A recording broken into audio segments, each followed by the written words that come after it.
दीप्ति, हरिओम की फाइल लेकर आना।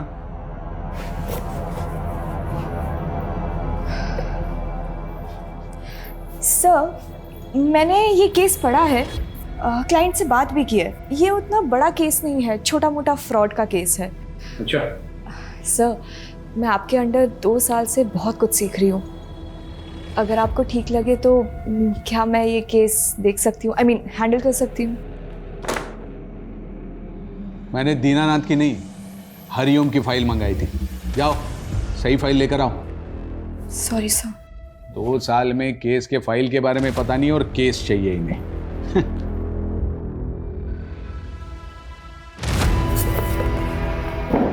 लॉ की पढ़ाई का ना कोई काम ही नहीं है, बस टाइपिंग करना आना चाहिए तुम्हें, और क्या।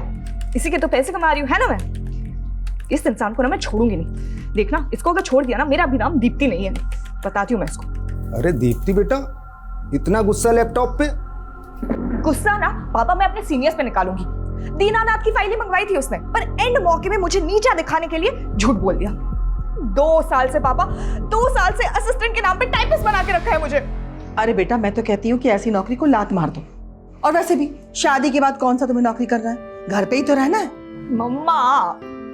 हाँ, जैसे ये आपके साहबजादे पूरा दिन घर में पड़े पड़े मोबाइल से दुश्मनी निकालते हैं। अरे आप घूम फिर के हमारे पीछे क्यों पड़ जाते हैं? पापा, हमारे पास ना एक बहुत बढ़िया बिजनेस प्लान है, बस एक बार फाइनेंसर मिल जाए। कुल 5 लाख रुपए की जरूरत है। अरे एक ख्याली पुलाव से बाहर निकलो और कुछ काम धंधा करो, समझ में आया? आप लेकिन इसके साथ हमेशा ऐसे क्यों करते हैं? हाँ, जब देखो इसके पीछे पड़ जाते हैं। अरे बेटा, छोड़ना क्यों? कहीं और जाओगी तो फिर से शुरुआत करनी पड़ेगी, हैं? यहीं टिकी रहो, आखिर कुछ सीख ही रही हो ना। कुछ जा तो नहीं रहा है आपका? कितना सीखूंगी पापा, अब मुझे केस चाहिए। अरे केस भी मिलेगा, एक दिन इतना केस मिलेगा कि रातों रात तुम्हारा नाम होगा। जज, वकील, क्लाइंट सब तुम्हारे आगे पीछे होंगे। तब ना पापा, मैं सत्यनारायण को अपना असिस्टेंट बना के बहुत सुनाऊंगी। बिल्कुल सुनाना, मगर ये ऐसा उदास चेहरा अच्छा नहीं लगता है। एक बार फिर से मुस्कुरा दे मेरा बेटा। मेरा बेटा। मैडम जी, ये देखिए कितना प्यारा कलर है। 1 मिनट मैडम। हेलो, अरे ज्ञान भाई साहब, नमस्कार। कैसे याद किया? ये बताने के लिए फोन किया था कि संडे हमें शोरूम चलना है। शोरूम? किस लिए? अभी शादी में जो आप हमें गाड़ी देंगे उसकी बुकिंग नहीं मिल रही थी, तो मेरे एक दोस्त ने जुगाड़ लगाया है, अपना काम हो जाएगा। पर भाई साहब, गाड़ी की तो कोई बात ही नहीं हुई थी। अरे तो शादी भी तो कहाँ हुई है अभी तक, अभी बात कर लेते हैं। वैसे भी हमने कौन सा हेलीकॉप्टर मांगा है आपसे? पापा, इस सब की क्या जरूरत है? आप क्यों बेकार में उन लोगों को? तू चुप बैठ एकदम। एक तो लड़की तुझे पसंद है, इसलिए अलग जाति में शादी करने के लिए हम तैयार हो गए। अब इन्हें भी तो कुछ करना ही पड़ेगा ना। भाई साहब, इतनी महंगी गाड़ी हम कहाँ से देंगे? भाई साहब, हम गरीब आदमी हैं। अभी आप देख लीजिएगा, मुझे तो कार चाहिए, बाकी आपकी मर्जी। मर्जी नहीं, जबरदस्ती है ये। नहीं करनी है मुझे ये शादी पापा, आप प्लीज उन लोगों को जाके बता दीजिए। देखो बेटा, जिद नहीं करते हैं, फिर शादी ब्याह में तो लेन देन चलता ही है ना। सौरभ कितना अच्छा लड़का है और तुम पसंद भी करती हो। पापा, आपसे हमारे बिजनेस के लिए 5 लाख रुपए नहीं हो रहे और दी को 20 लाख रुपए की गाड़ी दे रहे हैं। हाँ, क्योंकि ये तुम्हारी तरह बिस्तर पे पड़े पड़े ख्याली पुलाव नहीं पकाती है। पापा, फाइनल है, मुझे ये शादी नहीं करनी। आप उन्हें जाके बता दीजिए प्लीज। देखो बेटा, जिद नहीं करते हैं। अब अपने पापा को देखो, पूरे जीवन भर साड़ी की दुकान में सेल्समैनी की, क्योंकि मेरा बेटा अच्छे घर जाए, हमेशा खुश रहे। पापा, मुझे ऐसी कोई खुशी नहीं चाहिए जो आपको तकलीफ दे। पागल, तुम्हारी खुशी से मुझे क्या तकलीफ होगी? हाँ, तू तो मेरा बच्चा है, मेरा बेटा है ना?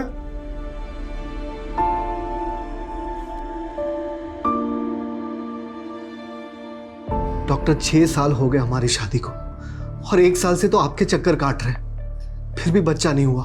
आप ट्रीटमेंट करवाइए और भगवान पे भरोसा रखिए, सब अच्छा होगा। और लोगों का क्या है, लोग तो बातें करते ही रहते हैं। बाहर वाले क्या, अब तो रिश्तेदार भी हमें ताना मारने लग गए। सब बोलते हैं कि सबको बच्चे हो रहे हैं, बस हमारा ही बच्चा नहीं हो रहा। हम जब मर जाएंगे तो हमारी चिता को आग लगाने वाला भी कोई नहीं होगा।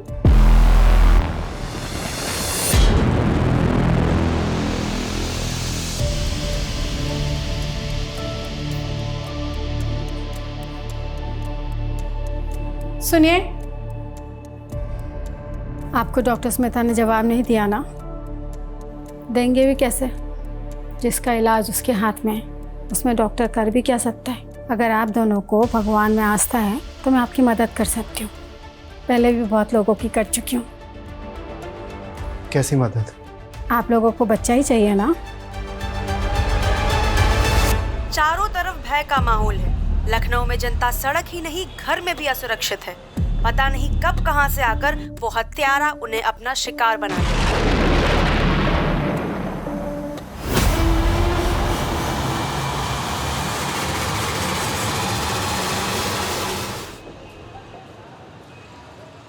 सर, मेरे पापा कल दोपहर 2 बजे घर से निकले थे और अभी तक नहीं लौटे। उनका फ़ोन भी स्विच ऑफ है। हमने हमारे रिश्तेदारों से, उनके दोस्तों से, वो जहाँ काम करते हैं वहाँ भी हर जगह पता किया, पर वो कहीं नहीं मिले। मुझे उनके लिए बहुत डर लग रहा है सर। अभी तो 24 घंटे हुए नहीं है। आप एक काम कीजिए, 24 घंटे के बाद आइए। सर, मेरा नाम एडवोकेट दीप्ति वर्मा है। अगर आपके इस 24 घंटे की टाइमलाइन के चलते मेरे पापा को कुछ हुआ ना, तो याद रखिए आपको इसका जवाब कोर्ट में देना होगा। देखिए, 24 घंटे के पहले मिसिंग कंप्लेंट लेना बनता तो नहीं है, लेकिन फिर भी मैं लिख लेता हूँ।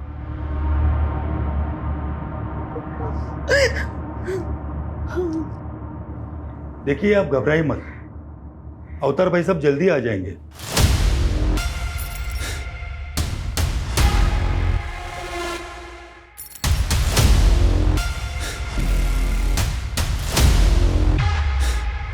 ये सब ना आपकी वजह से ही हुआ है। आपके कार की डिमांड की वजह से पापा कितना परेशान रहते थे।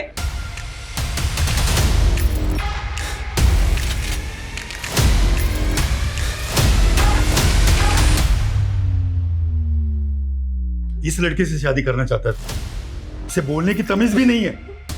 चल भाई साहब। अंकल, आप ठीक तो है ना? आप ठीक तो है? क्या हुआ? स्टॉप। तलाशी लो, पूरे घर की तलाशी लो। तलाशी नहीं है। हाँ? और पापा को क्या हुआ है? मैडम, रुक जाइए, आप शांति रखिए, आप सबको पता चल जाएगा।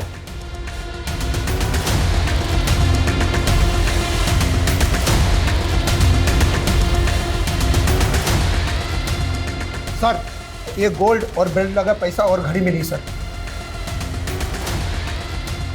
एविडेंस को सील करो और इसे वापस जीप पे डालो। सर, क्या चल रहा है? क्या चल रहा है? पापा को कहाँ लेके जा रहे हैं आप? कुछ बताएंगे आप हमें?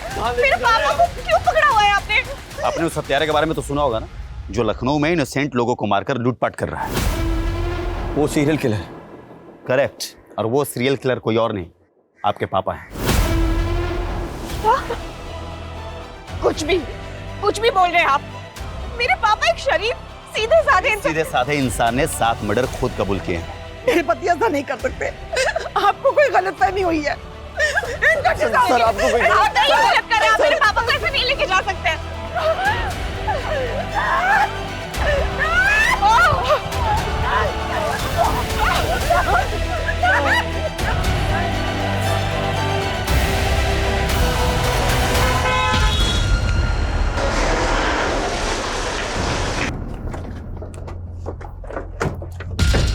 ध्यान से देखिए, ये है वो दरिंदा जिसने 7 मासूम लोगों की हत्या की है। अब कुछ कहना चाहिए इन मर्डर्स के मामले में?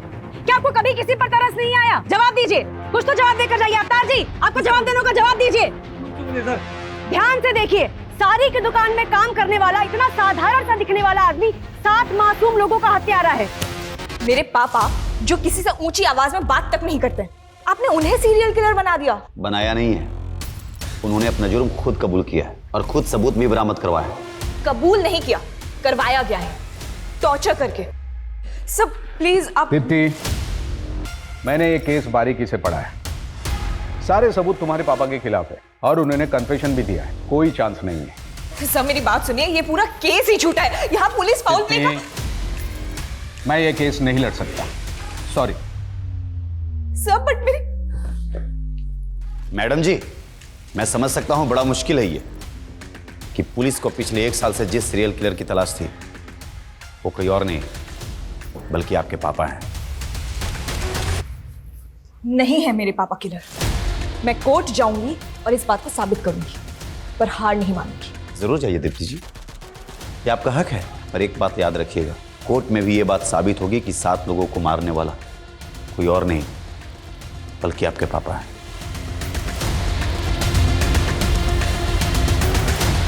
दीप्ति जी, क्या आपको कभी एहसास हुआ कि आपके पापा एक सीरियल किलर हैं जिन्होंने इतने लोगों की हत्या करी है? क्या आपको कभी उनसे डर लगा? दीप्ति जी, उन्होंने खुद अपना जुर्म कबूल किया है। कोई बड़ा वकील उनका केस नहीं लेगा। क्या करने वाली आप? क्या सोचा आगे आपने? क्या होगा आपका अगला मूव? बोलिए मैम, बोलिए। दीप्ति जी कुछ तो बताइए। जैसा कि आप देख रहे हैं, दीप्ति जी अभी तक इस केस में कुछ नहीं बोल रही हैं। कोई बड़ा वकील इनका केस नहीं लेगा। आगे क्या करने वाली है भी किसी को नहीं पता, पर हम आपको सारी अपडेट्स देते रहेंगे।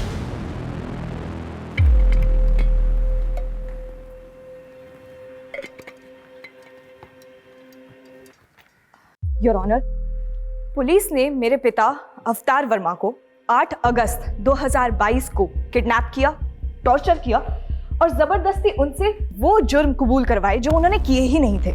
ऑब्जेक्शन माय लॉर्ड, ये बिना किसी पुख्ता सबूत के पुलिस पर इल्जाम लगा रही है, जैसे पुलिस कोई किडनैपिंग गैंग चला रही है। मिस दीप्ति, आपने अपने पिता की मिसिंग कंप्लेंट लिखवाई थी?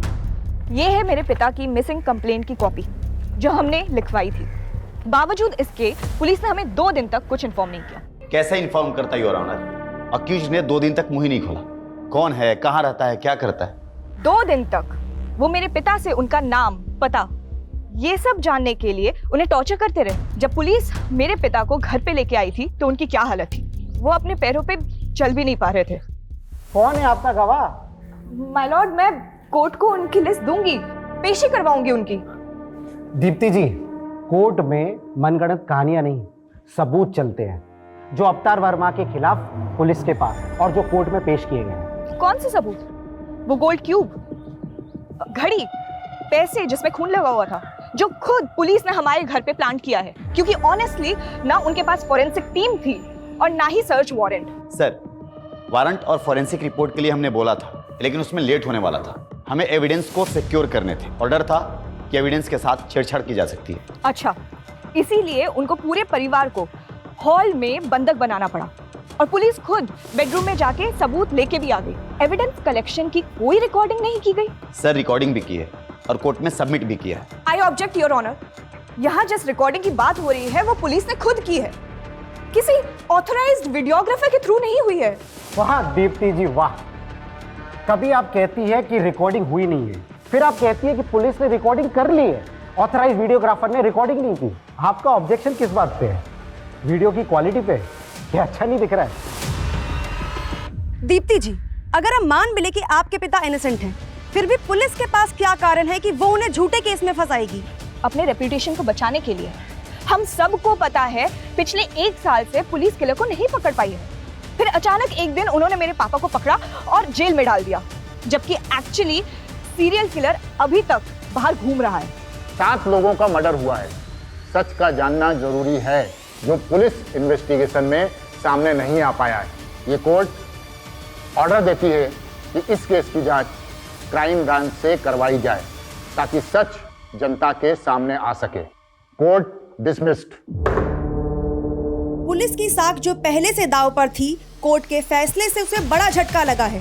सीरियल किलर केस जांच में गड़बड़ी के आरोप के बाद केस क्राइम ब्रांच को सौंप दिया गया है, इस उम्मीद के साथ कि सच सामने आएगा। जो किलर पिछले 1 साल से पूरे शहर के लिए खौफ बना हुआ था, पुलिस की नींद उड़ाई हुई थी, किशन और अनीता के मर्डर के 2 घंटे बाद ही इतनी आसानी से उसको अरेस्ट कर लिया तुमने। कैसे? आसानी से नहीं सर, पिछले 1 साल से दिन रात एक कर रखा था हमने। फिर उस दिन जब मुझे डबल मर्डर की खबर मिली, मैं फौरन क्राइम सीन के लिए निकला। रास्ते में मुझे अवतार दिखाई दिया, बहुत ही अजीब बिहेव कर रहा था वो। गाड़ी रोक, गाड़ी रोक, गाड़ी रोक।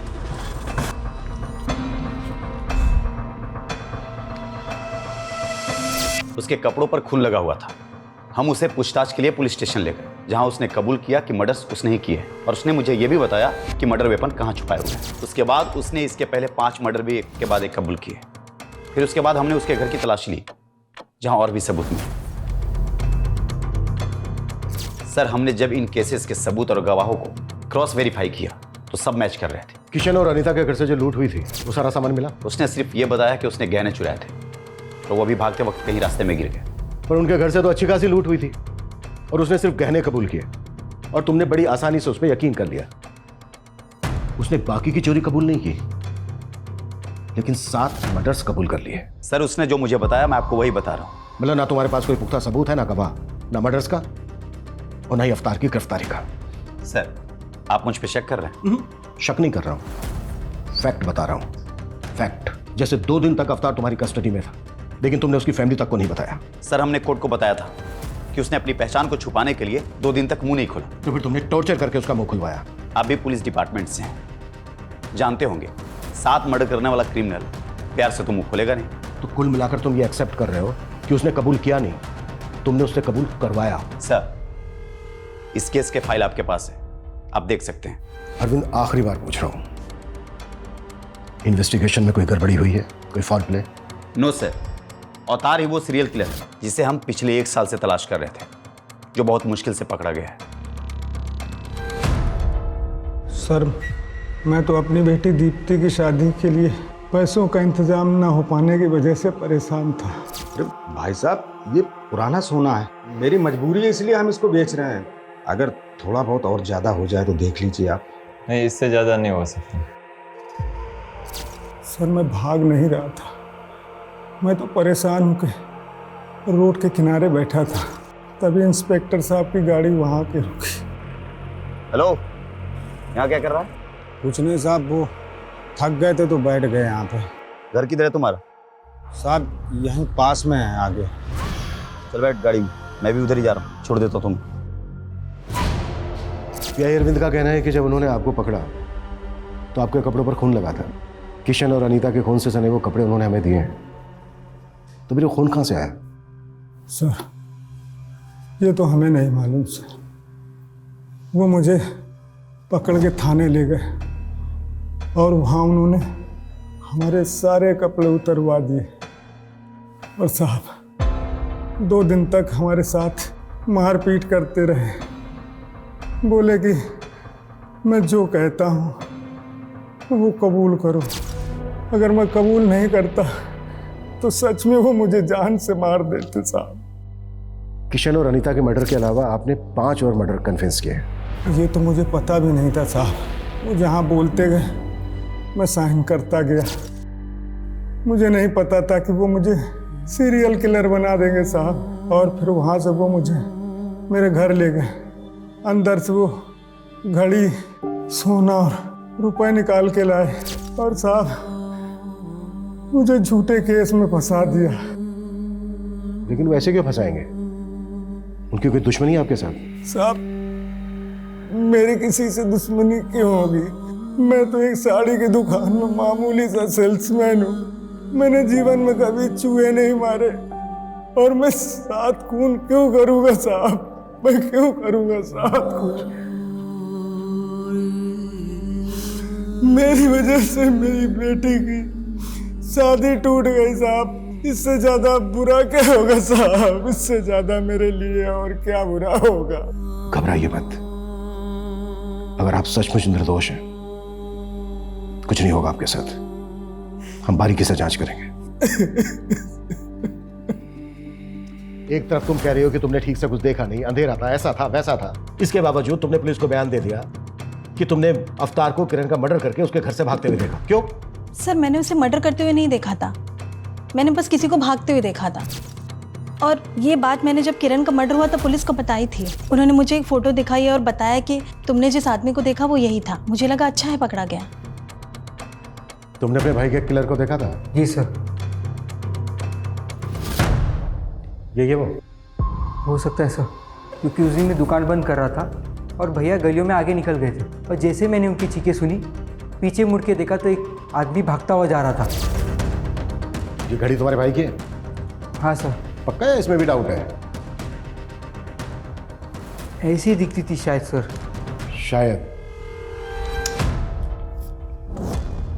ये गोल्ड क्यूब तुमने बनाई है? हाँ, नहीं मतलब मैं ज्वेलर हूँ तो ये तो काम है सर मेरा। गोल्ड क्यूब बनाने का? हाँ, गोल्ड का मतलब गहने। विकास, ऐसे नहीं बोले गए, इसकी भी क्यूब बनानी पड़ेगी। अरे नहीं सर, मैं बताता हूँ, ये मैंने ही बनाई थी सर। किसके कहने पर? वो याद नहीं है सर। अच्छे से याद करके बता। इसके कहने पर?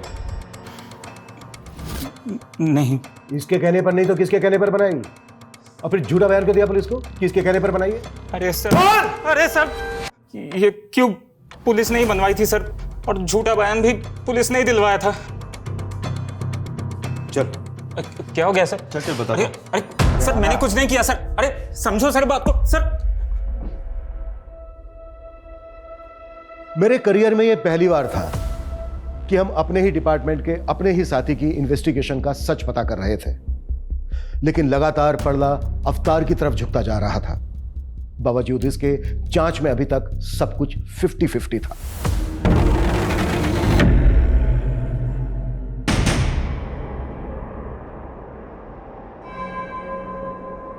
किशन अनीता के मर्डर केस की इंफॉर्मेशन तुम्हें किसने दी? ऑफिशियल या फिर कोई पर्सनल सोर्स था? उससे क्या फर्क पड़ता है सर? बताता हूं।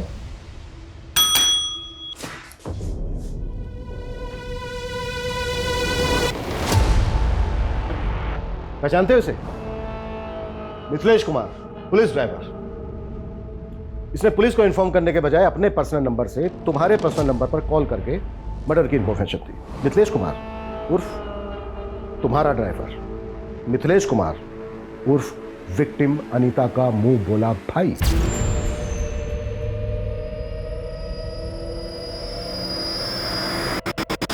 हाँ, तो इसे डायरेक्ट पता चला और इसने मुझे डायरेक्ट कॉल किया, तो इसमें क्या हो गया? हुआ ये कि क्राइम सीरियल किलर की तरह किया गया, और अगर ये उसी ने किया है तो वो एक बार फिर तुम्हारे हाथ से निकल गए। तुमने ये भी जानने की कोशिश नहीं की कि किसी ने सीरियल किलर की कॉपी करके फायदा उठाने की कोशिश तो नहीं की। तुमने बस आनन फानन में अवतार को उठाया और एक डबल मर्डर केस को सीरियल किलर केस से जोड़ दिया, सिर्फ इसलिए कि पिछले 1 साल से सीरियल किलर की हड्डी जो तुम्हारे गले में अटकी थी किसी ना किसी तरह से वो निकल जाए, बस।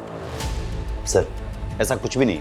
अच्छा, एक बात बताओ, देशराज मर्डर केस में जो सीसीटीवी फुटेज है उसमें किलर का चेहरा नहीं दिख रहा, फिर तुमने ये कैसे डिसाइड कर लिया कि वो अवतार है?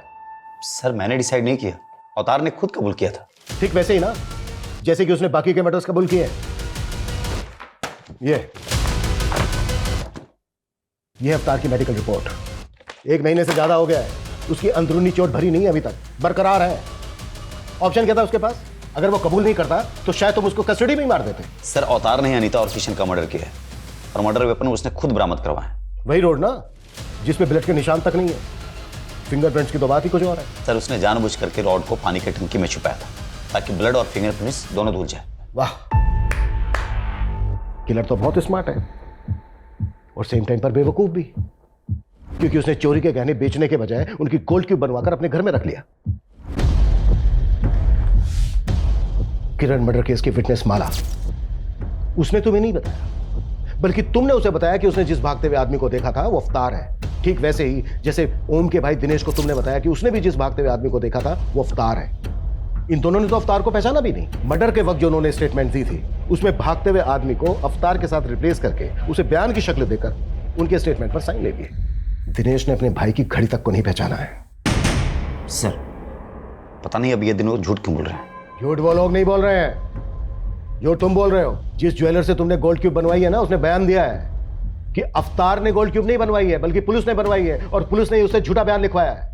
ठीक है, मैं मानता हूं कि इस सीरियल किलर केस में मैंने उसे गलत तरीके से फ्रेम किया ताकि ये सीरियल किलर केस का सरदर्द हमेशा के लिए खत्म हो जाए। और ये सच है सर कि अनीता और किशन का मर्डर अवतार ने किया। बस कर अरविंद, बस कर, कुछ तो शर्म कर यार। एक डबल मर्डर केस को सीरियल किलर मर्डर केस के साथ जोड़कर तुमने ना सिर्फ इस केस को खुला छोड़ दिया है, बल्कि उस सीरियल किलर को भी मैसेज दे दिया है कि तू आजाद है, जो चाहे करना चाहे कर, हम तुझे ढूंढ ही नहीं रहे, हम तो ऑलरेडी किसी को बलि का बकरा बना चुके हैं। जा सकते हो तुम, सस्पेंशन लेटर बहुत जल्द तुम्हें मिल जाएगा। सर, मैं सच बोल रहा हूं, अवतार ने ही अनीता और किशन का मर्डर किया। Please go. Okay sir. Sir अगर अवतार ने किशन और अनीता का मर्डर नहीं किया तो फिर किसने मारा होगा उन लोगों को? रिपर ने? शायद सीनियर किलर नहीं किया हो। क्या ये भी हो सकता है कि किसी ने बहती गंगा में हाथ धो लिया हो? मे बी वो अवतार भी हो सकता है। विकास, ये पहले के 5 मर्डर काफी पहले हुए हैं और ये दोनों मर्डर्स अभी अभी हुए हैं। हो सकता है क्राइम सीन से हमें कुछ मिल जाए। हमें इस केस पर आज से ही, बल्कि अभी से लगना होगा। केस से रिलेटेड जो भी मटेरियल है उसकी अच्छे से जांच करनी होगी और जरा पता करो कि अवतार का अनीता और किशन के साथ कोई कनेक्शन है क्या। Okay sir.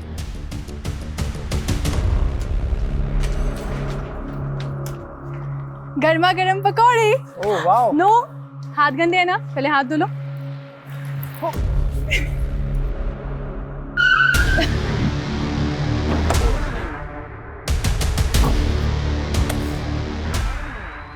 ये तो किशन और अनीता का घर है। तुम लोग क्या कर रहे हो यहाँ पे? उनका घर था, अब ये हमारा घर है और हमसे ही पूछ रहे हैं हमारे घर में कि हम कौन है। आप लोग कौन है? Police, crime branch. सर मैं शुभम मिश्रा हूँ और ये मेरी बीवी माधुरी, और मैं किशन का छोटा सगा भाई हूँ। भाई हो तो तुम्हारा अपना भी तो घर होगा। यहाँ क्या कर रहे हो?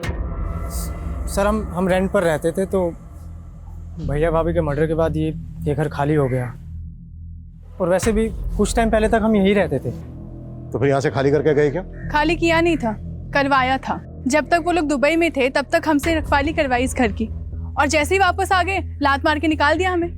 और वैसे भी सर, अब तो ये घर खंडहर ही होता ना, उससे बेहतर है ना कि हम लोग यहाँ रह रहे हैं, कम से कम घर की देखभाल हो जा रही है। वो दुबई से आए क्यों वापस?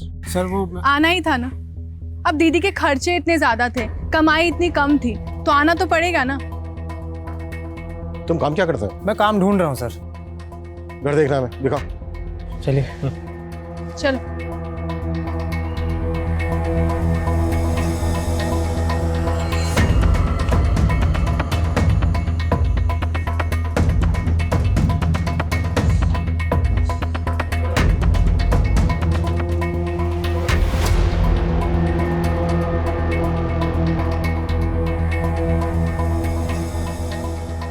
बॉडीज को तुम लोगों ने पहले देखा था? जी। क्या टाइम हुआ था तब? यही कुछ 11:30 के आसपास का। रात के 11:30 बजे तुम लोग यहाँ क्या करने आए थे? जी हम यहाँ नहीं आए थे, हम लोग खाना खाकर टहलने के लिए निकले थे, तो देखा कि दरवाज़ा खुला हुआ है, तो मैंने सोचा अंदर चल कर देखता हूँ। किशन और अनीता की किसी के साथ कोई दुश्मनी थी? उनकी किसी से क्या दुश्मनी होगी?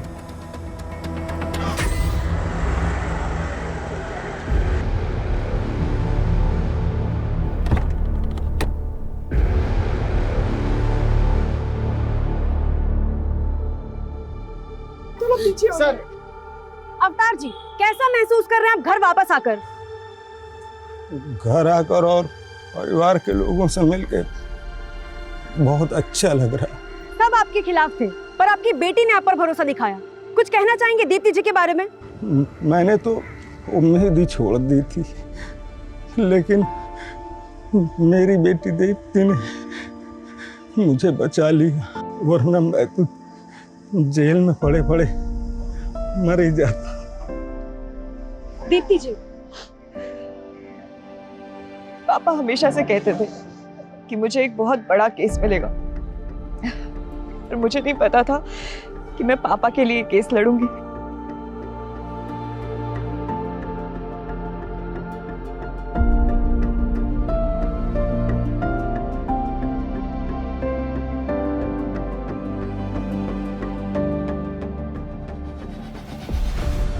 चुप हो जा बेटा, सारी जिंदगी तेरे पापा ने तेरे लिए संघर्ष किया, लेकिन आज तूने उनका कर्ज चुका दिया बेटा। नहीं माँ, मैं मर भी जाऊं ना तो पापा का कर्ज कभी नहीं चुका सकते। Welcome back. और कैसा है मेरा बेटा? बिल्कुल ठीक।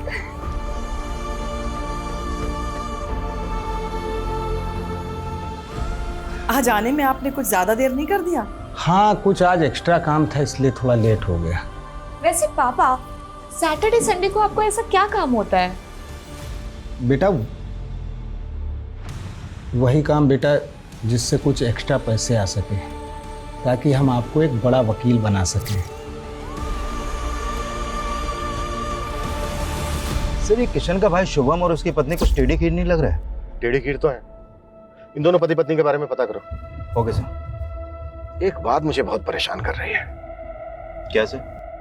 अगर अवतार सीरियल किलर नहीं है तो इसका मतलब यह है कि सीरियल किलर अभी भी आजाद घूम रहा है और वो किसी और को भी अपना अगला शिकार बना सकता है।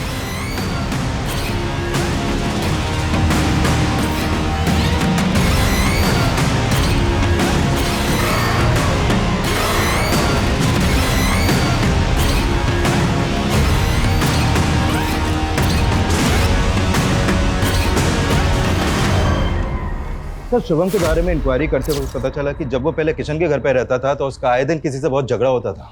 लेकिन किशन और अनीता तो दुबई में रहते थे, तो फिर झगड़ा किसके साथ होता था? उसी से, जो शुरू से इस केस में कुछ ज्यादा इंटरेस्ट ले रहा है।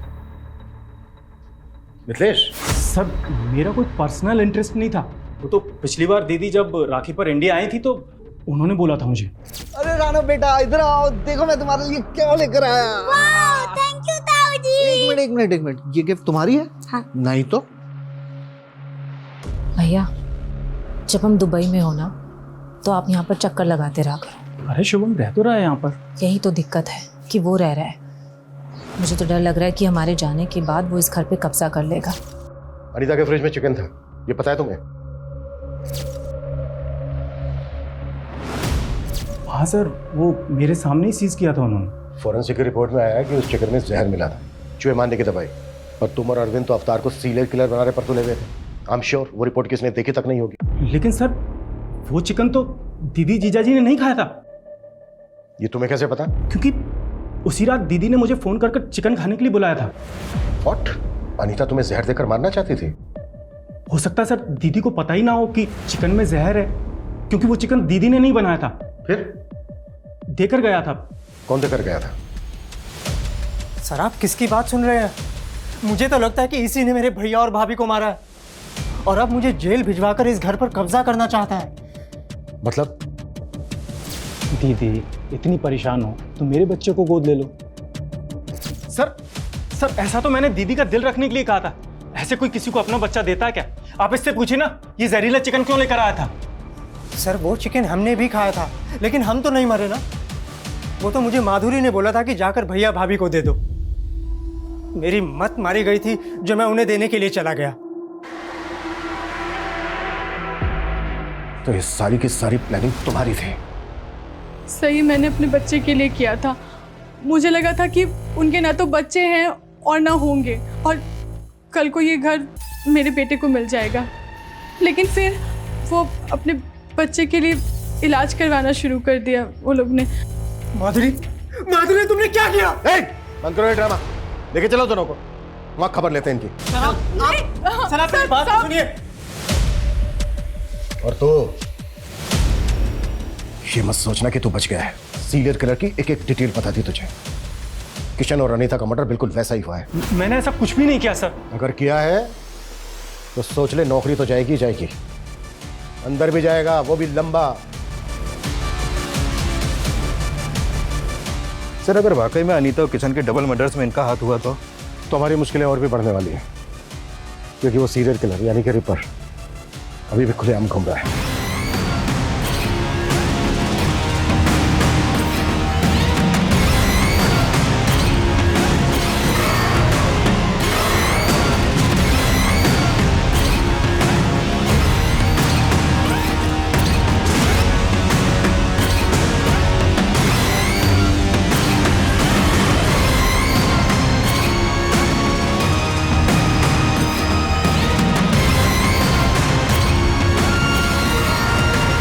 तो शुभम और माधुरी के पास मर्डर का मोटिव है और उस रात की इनकी एक्टिविटी से भी लग रहा है कि ये लोग मर्डर कर सकते हैं, लेकिन अभी तक इस बात पर अड़े हुए हैं कि इनका इस मर्डर में कोई हाथ नहीं है। शुभम और माधुरी तो सस्पेक्ट हैं ही, लेकिन हमें मिथिलेश को भी ध्यान में रखना होगा। एक बात मेरी समझ में नहीं आ रही है कि उन्होंने एक रैंडम आदमी अवतार को ही क्यों अरेस्ट किया? सर अवतार के बारे में कुछ और भी बातें पता चली हैं। ये बात सही है कि एक सिंपल सा आदमी है, साड़ी की दुकान में एक सेल्समैन है, लेकिन सर इसके अलावा ये 7-8 साल पहले थिएटर भी करता था। एक्टिंग का शौक था इसे। सैटरडे संडे इसके शो भी होते थे, लेकिन सर ये एक्टिंग में कुछ खास अच्छा नहीं था, इसलिए एक्स्ट्रा अर्निंग के लिए मेकअप आर्टिस्ट बन गया। इसके थिएटर के दोस्तों का कहना है कि मेकअप बहुत अच्छा करता था, कोई भी गेटअप ले सकता था, अलग अलग भेष बदलने में माहिर था ये।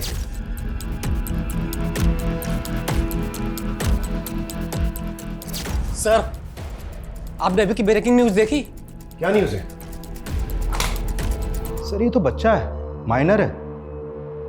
इसकी हालत देख के लगता नहीं है कि ये किसी बच्चे को भी कंट्रोल कर सकता है। सर मुझे लगता है कि भीड़ ने गुस्से में आके फिर एक बच्चे की जान ले ली। सिचुएशन को कंट्रोल करना पड़ेगा। इस रिपर ने पूरे शहर को पैनिक कर दिया है। लोग इतने डरे हुए हैं कि किसी की भी जान लेने पर उतार हुए हैं।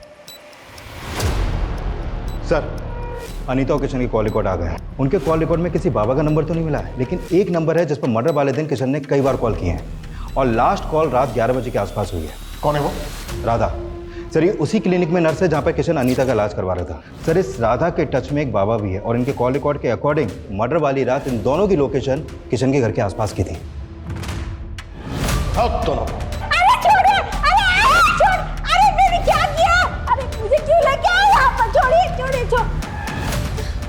मुझे यहाँ क्यों लेके आए? मैंने क्या किया है? सब पता चल जाएगा।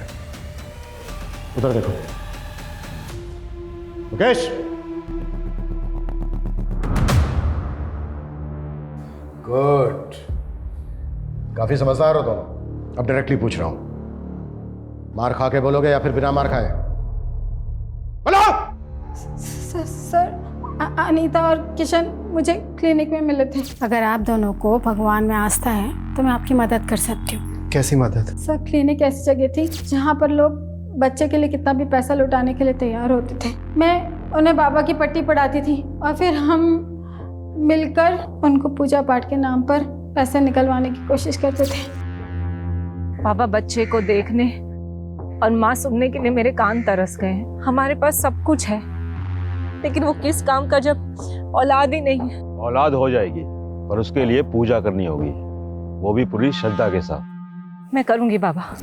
ऐसी पूजा से हम 50,000 तक निकला लेते थे। जब वो दोनों पैसे देने के लिए तैयार थे तो फिर उन दोनों को मारा क्यों? हमने उन्हें नहीं मारा सर। ड्रामा मत करो, क्योंकि ये पता चल चुका है हमें, तुम दोनों गए थे वहां पर। हम वहाँ पर सिर्फ पूजा करने के लिए गए थे सर। हमारे पहुँचने से पहले वहाँ पर कांड हो चुका था सर। हमने सिर्फ चोरी की है, किसी को मारा नहीं है सर। चोरी का सामान कहाँ है? सर हमारे पास है, हम दे देंगे, हम सब दे देंगे सर। पता ही ज़्यादा कीमती है, लेकिन चोरी की है ना, 8 से 10 लाख रुपए मिलेंगे। चाहिए तो बोलो, नहीं तो रखो।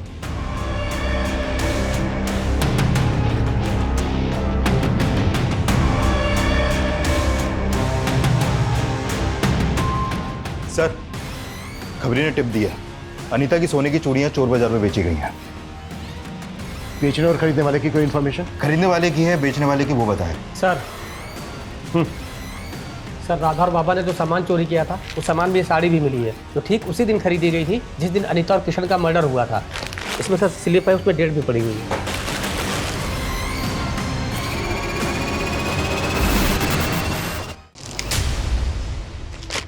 हाँ सर, ये साड़ी हमारी दुकान से खरीदी गई है, लेकिन इसका फॉल लगाने के बाद घर भेजनी थी, इसलिए उस दिन दुकान बंद होने के बाद हमने भेजी थी। दुकान कब बंद होती है आपकी? दुकान 9 बजे बंद हो जाती है साहब, लेकिन सब समेटते समेटते 10 बज जाते हैं। इस साड़ी को देने कौन गया था?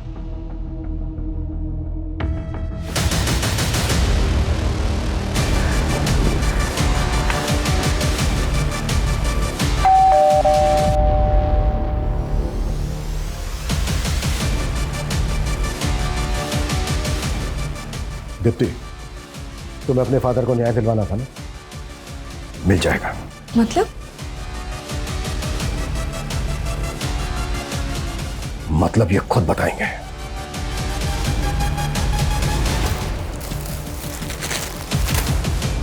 ये है ना वो साड़ी जो तू अनीता को डिलीवर करने उसके घर गया था, और जब हमने तेरे से पूछा कि किशन और अनीता को जानता है क्या, तो क्या बोला तूने? कि तूने उनको कभी देखा नहीं। इतनी कमजोर याददाश्त है तेरी। देखिए आप मुझे फंसा रहे हैं, मैं मीडिया में जाके बोलूंगा कि आप लोग मुझे जबरदस्ती। अभी बाहर मीडिया से जाकर मैंने बोल दिया ना कि ये सारी की सारी प्लानिंग तेरी बेटी की थी। तो जितना टाइम लगा है ना उसे अपना नाम बनाने में, उससे कहीं कम टाइम लगेगा उसका नाम खत्म होने में। अब बोल, अकेले जेल जाएगा या फिर अपनी बेटी के साथ? दीप्ति, दीप्ति मेरी बेटी मेरी जान है। उसके लिए एक बड़े घर का रिश्ता आया, तो मुझे लगा कि मेरी बेटी बड़े घर जाएगी तो जीवन भर खुश रहेगी, पर उन्होंने शादी में 20 लाख की कार मांग दी। मैं बहुत परेशान था, कुछ समझ में नहीं आ रहा था। फिर सेठ जी ने ये साड़ी डिलीवर करने के लिए दी और मैं सोचते सोचते कब वहाँ पहुँच गया। मैडम जी, ये आपकी साड़ी एक बार ठीक से चेक कर लीजिए। तभी मेरी नज़र उन गहनों में पड़ी। उसके गहने मेरे दिमाग में घूमते रहे। घुमाया तो बहुत तूने, लेकिन अब तेरी बारी है। देशराज, फौजिया, शिवा, किरण, ओम के मर्डर करने में तूने अपने मेकअप आर्टिस्ट होने का फायदा उठाया। चेहरा बदल बदल के मर्डर किए तूने, ताकि कोई देखे भी तो बाद में पहचान ना पाए। साहब, मैं मेकअप आर्टिस्ट था, पर मैंने ऐसा कुछ नहीं किया जो इल्ज़ाम आप मुझ पे लगा रहे हैं। पहले उन लोगों ने मारपीट करके सीरियल किलर बनाया और अब आप भी वही कर रहे हैं।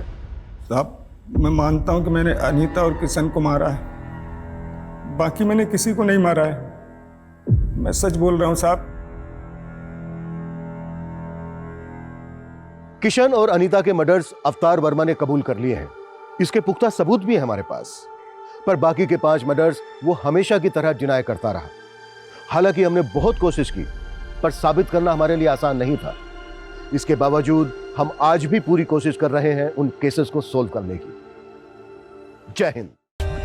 For more updates, subscribe to our channel, click the show links and enjoy watching the videos.